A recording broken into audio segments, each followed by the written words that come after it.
ओम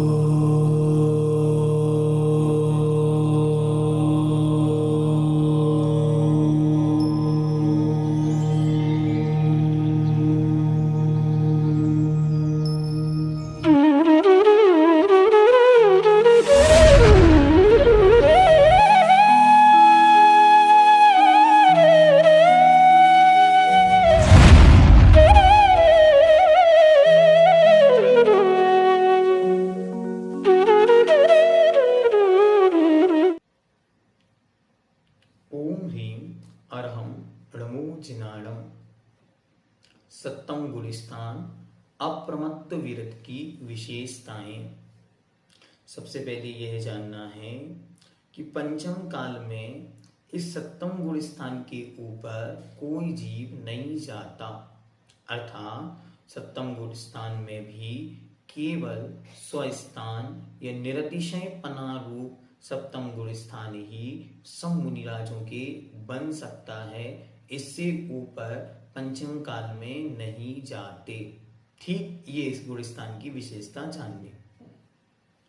इस गुलिस्तान में प्रवृत्ति रूप, प्रवृत्ति मतलब क्रिया, क्रिया किस रूप में? क्रिया आहार के लिए उठना, भक्ति करना, स्तुति, वंदना, सामायिक, कायोत्सर्ग आदि जो 28 मूल गुणों का पालन है वो प्रवृत्ति है।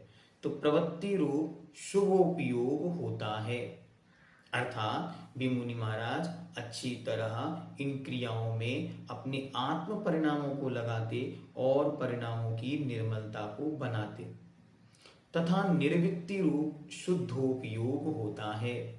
और इसी गुणस्थान में भी मुनि महाराज जब ध्यान की अवस्था में लीन होते हैं, सामायिक आदि की अवस्था में लीन होते हैं और उस समय निर्वृत्ति की अवस्था आती है, मतलब कुछ नहीं करने रूप जो स्थिति है, उसमें उनके शुद्धोपयोग की स्थिति बनती है।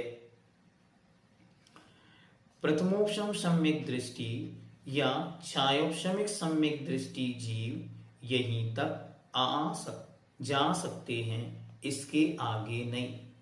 प्रथमोपशम सम्यक दृष्टि और छायोपशमिक सम्यक दृष्टि जीव का बस एंडिंग पॉइंट है, ये 7वां गुणस्थान। इसके ऊपर जाना है तो द्वितीयोपशम सम्यक्त चाहिए उपशम श्रेणी वालों को, और छायक सम्यक्त चाहिए छपक श्रेणी वालों को। इसके अलावा ऊपर जाने की संभावना नहीं है। इस गुणस्थान के आगे जीव श्रेणी पर आरूढ़ होते हैं। जिनको श्रेणी चढ़नी है, सीढ़ियां चढ़नी है, वे ही इस गुणस्थान के आगे जाते हैं। वर्तमान में कोई भी साधु इस गुणस्थान के ऊपर नहीं जा सकता। ये विशेष है, इंपॉर्टेंट पॉइंट है कि वर्तमान में सबसे ऊपर यदि कोई जाएगा तो कम सबसे ऊपर एक्सट्रीम मोस्ट मात्र 7वां गुणस्थान है, इससे ऊपर पंचम काल में नहीं जा सकता। स्वस्थान अप्रमत्त विरत मुनिराज को औपशमिक, छायोपशमिक एवं छायक सम्यक्त में से कोई एक सम्यक्त हो सकता है। तीनों में से कोई एक सम्यक्त कंपलसरी है, क्योंकि यदि सम्यक दर्शन नहीं होगा तो फिर वे यहां तक नहीं पहुंच पाएंगे, तो उनको सम्यक्त की महती आवश्यकता है। तो तीनों में से कोई भी सम्यक्त उनके इस सप्तम गुणस्थान में रह सकता है या हो सकता है। शातिशय अप्रमत्त विरत मुनिराज को द्वितीयोपशम तथा छायक सम्यक्त में से कोई एक सम्यक्त हो सकता है।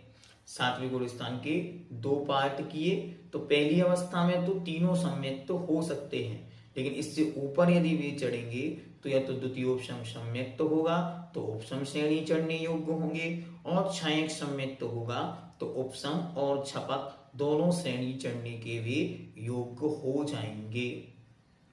देवायु की उत्कृष्ट स्थिति 33 सागर का बंद इसी गुणस्थान में प्रारंभ होता है, अर्थात देवायु का जो उत्कृष्ट स्थिति बंद कोई मुनि महाराज बांधेगा कोई जीव, तो केवल मुनि अवस्था में बांध सकता है।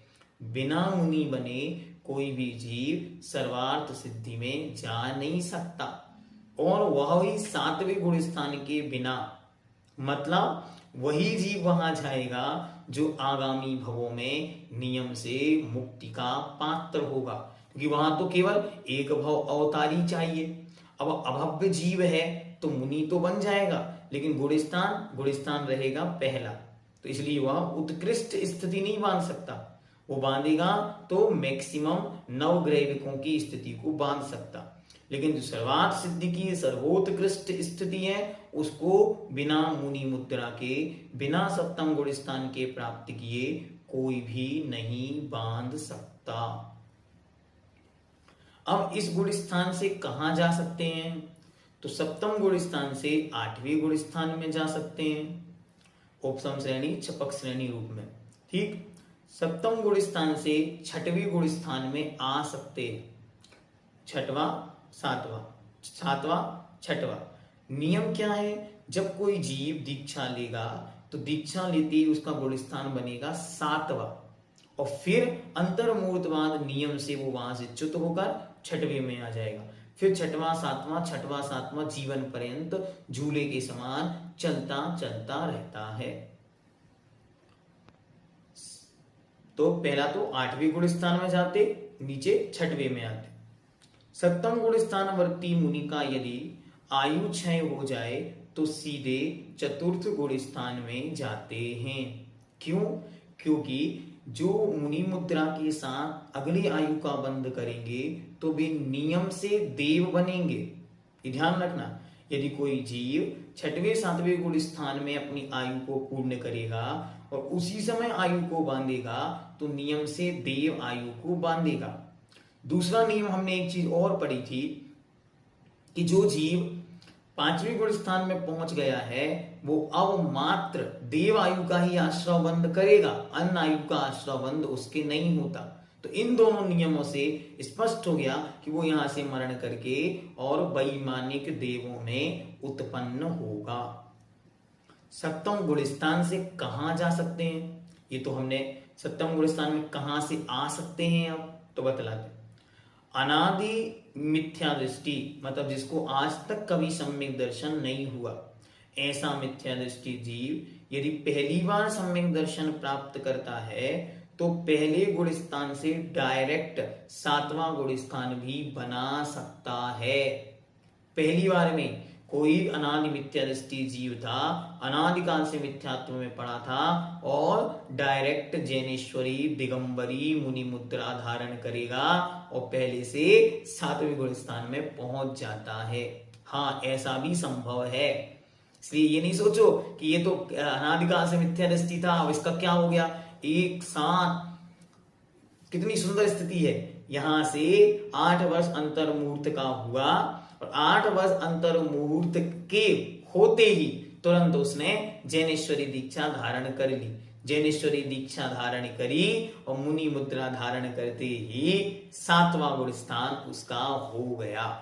यहाँ 7वां गुण स्थान हुआ और तुरंत ही अंतर मुहूर्त के अंदर ही केवल ज्ञान प्राप्त करने की योग्यता है। तो योग्यता अनुसार डायरेक्ट यहां से चढ़ेगा, संख्यात्मक 6वां 7वां करते हुए 8वां 9वां 10वां 12वां और 13वां अरिहंत अवस्था को प्राप्त कर सकता है। ठीक है, हाँ, इनको पढ़ने से परिणामों में विशुद्धि आती है, योग्यता की पहचान होती है। देखो, 8 वर्ष अंतर मुहूर्त का जीव सम्यक के साथ दीक्षा ग्रहण, मिथ्या दृष्टि जीव दीक्षा ग्रहण करते ही 7वां गुण स्थान बनाएगा, ऊपर 8वां 9वां 10वां 12वां 13वां और केवल ज्ञान प्राप्त कर लिया, अरिहंत बन गया। और सामने कोई दादाजी बैठे हैं, 200 साल से बैठे रह सकते हैं। ऐसा कब हुआ? नेमिनाथ भगवान के समय में हुआ। नेमिनाथ भगवान समुद्र में बैठे रहे और गज कुमार को मुक्ति की उपलब्धि हो गई। तो ऐसा भी होता है। ठीक है, आगे चतुर्थ गुण स्थान से सप्तम गुण स्थान में आ सकते हैं। पहला तो पहले गुण स्थान से डायरेक्ट मुनि मुद्रा को धारण करके 7वां गुण स्थान बन सकता है।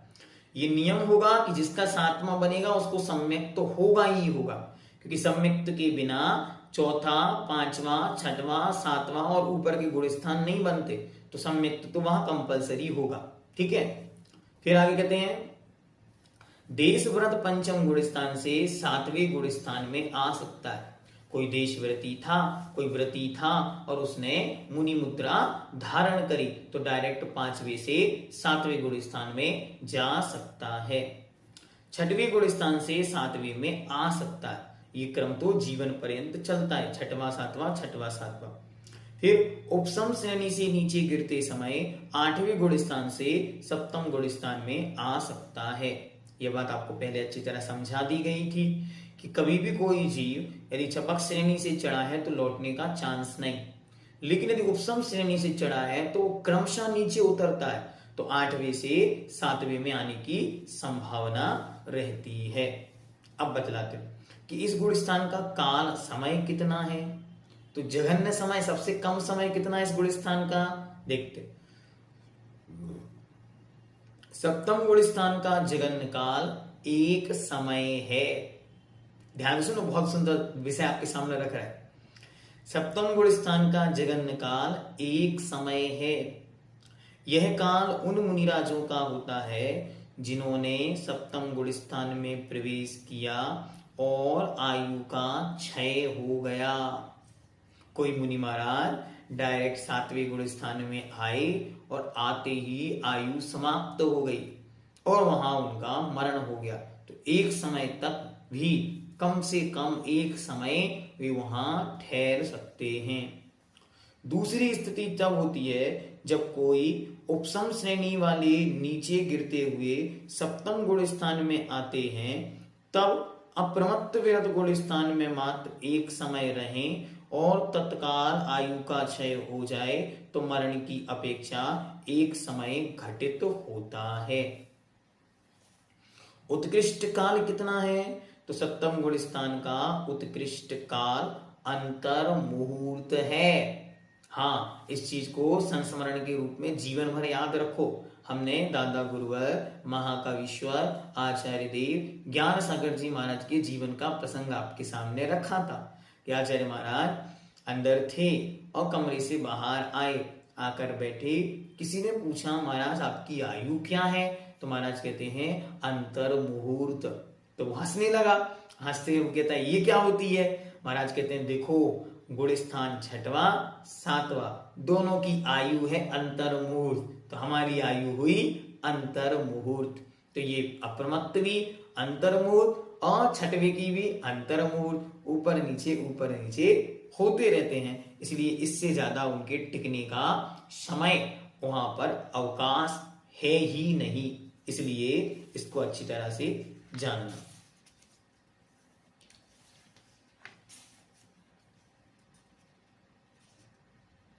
ठीक है, इतना ये पर्याप्त यहां पर विषय हो गया। हाँ, एक बार और, यदि कोई जीव एक बार सप्तम गुण स्थान को प्राप्त कर ले, अर्थात वो भावलिंगी मुनि बन गया। क्यों?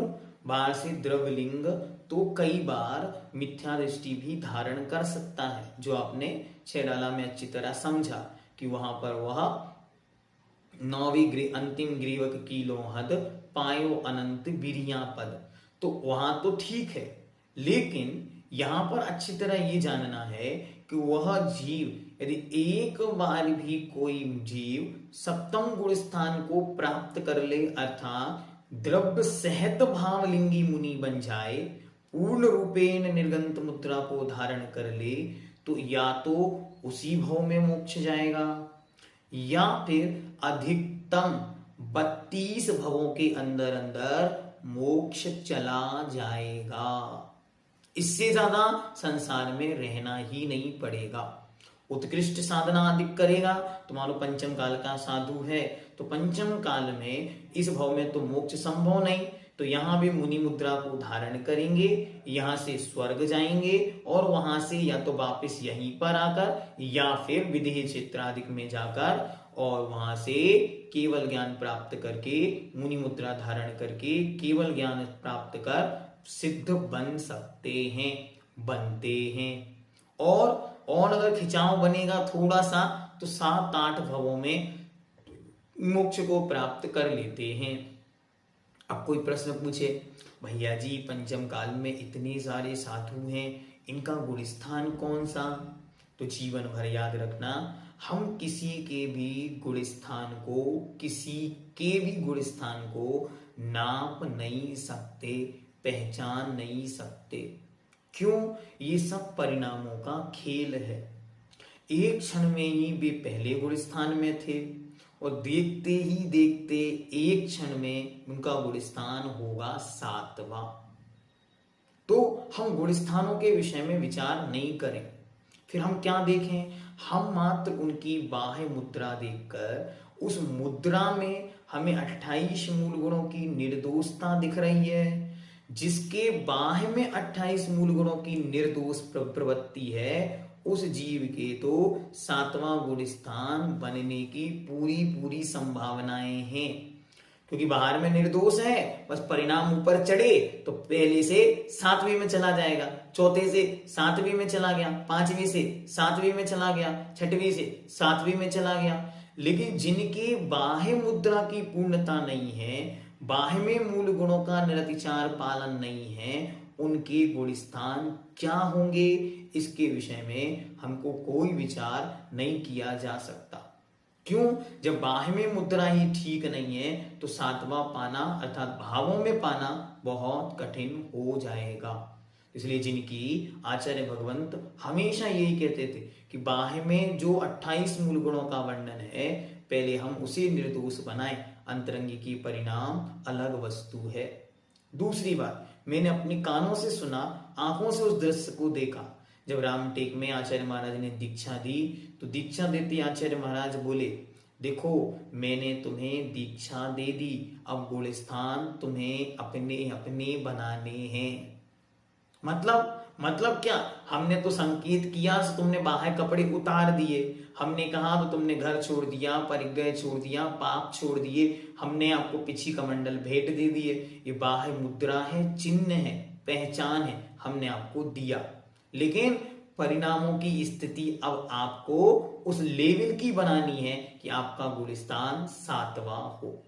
और जब तक 6वां 7वां नहीं, तब तक वह मुनि नहीं।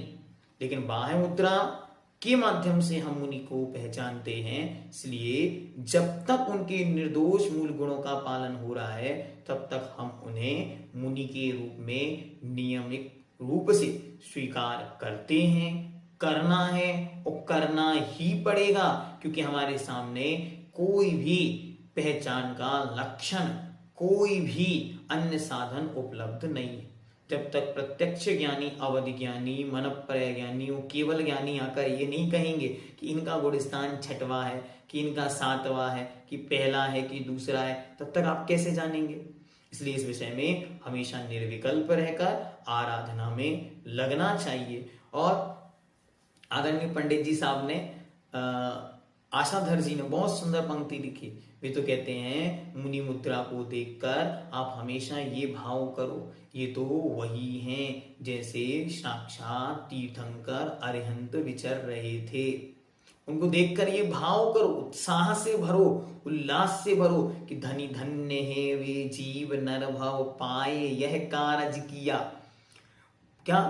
महाव्रती बड़भागी, ये महाव्रती बड़े भाग्यवान हैं, क्योंकि बड़े भाग्य से महाव्रत रूप संस्कार मिलते। तो इन्होंने अपने जीवन में उस संस्कार को पाया, इसलिए मेरे लिए ये परम वंदनीय हैं। ऐसी भावना करके हम उन मुनिराजों की वंदना करें। और जहां 28 मूल गुणों की हानि है, हीनता है, वहां हमें विचार करने की आवश्यकता है। विचार करें, तदनुसार अपनी प्रवृत्ति को बनाएं। पंचम काल में मात्र 7 ही गुण स्थान उपलब्ध हैं। इसलिए हम सबका लक्ष्य बने कि सर्वोत्कृष्ट गुण स्थान तक हम पहुंच पाए। स्त्री पर्याय की अपेक्षा मात्र 5वां गुण स्थान, इसके ऊपर नहीं जा सकते। तो आप 5वें गुण स्थान तक जाएं। 5वें गुण स्थान में भी सर्वोत्कृष्ट विशुद्धि किनकी? आर्यिका माताओं की। तो वहां तक जाने का प्रयास करें। और पुरुषों के लिए मुनि मुद्रा, वो भी 28 मूल गुणों के निर्दोष आचरण सहित जो निर्ग्रंथ वीतराग मुद्रा है वही उनका 7वां गुण स्थान के ओर ले जाएगा। तो 7वां गुण स्थान प्राप्त करें, ये हम सबका लक्ष्य इस जीवन का होना चाहिए कि सबसे ऊंची क्लास, जैसे हम लोग पढ़ते पढ़ते पढ़ते चाहते ना कि सबसे श्रेष्ठ श्रेणी की पढ़ाई हमारी हो जाए, ऐसे यहां पर भी सोचना कि पढ़ते पढ़ते बढ़ते बढ़ते हम सर्वोत्कृष्ट स्थिति तक बढ़ सकें। उसके पहले रुकना नहीं, उसके पहले थकना नहीं। ठीक है। ओम सिद्धम रमो लोए सब सागूढ़म।